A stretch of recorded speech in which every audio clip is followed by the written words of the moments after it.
اصعد على رأسي، سأكافئك أيها الفتى. سأحاول الآن أن أقفز إلى القمة. ماذا أفعل؟ سأقفز. هيا أيها الفتى، أسرع بالخروج. شكرا لك أيها الثعبان، شكرا. وفجأة قفز ذئب كبير.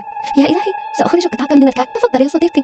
كان الذئب سعيدا فجعله يجلس فوق ظهره وأوصله إلى طرف الغابة. طرق سعيد الباب. امرأة مسنة. ما الذي يحدث هنا؟ إنها ترتدي معطفا سحريا. طرق سعيد الباب مرة أخرى ففتحت هذه المرأة وقالت له تفضل بكل سعادة. جلس سعيد عليها وفجأة أصبح على الطاولة وهي تمشي وتتحرك منطلقة نحو الحساء المغلي. ماذا يفعل سعيد؟ طلب من الساحرة أن يعزف على الناي للمرة الأخيرة قبل أن يموت، فأمرت الساحرة الطاولة بالوقوف.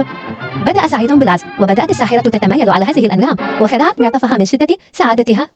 خاف سعيد وحاول أن يهرب، لكنها قالت له أعطني شيئا يجعلني سعيدا، فأعطاها كعكة من صنع أمه وأخبرها عما جرى معه، فأعطته معطفا سحريا أحمر فارتداه وإذا به يتحول إلى طفل صغير، ثم أعطته معطفا أزرق فارتدى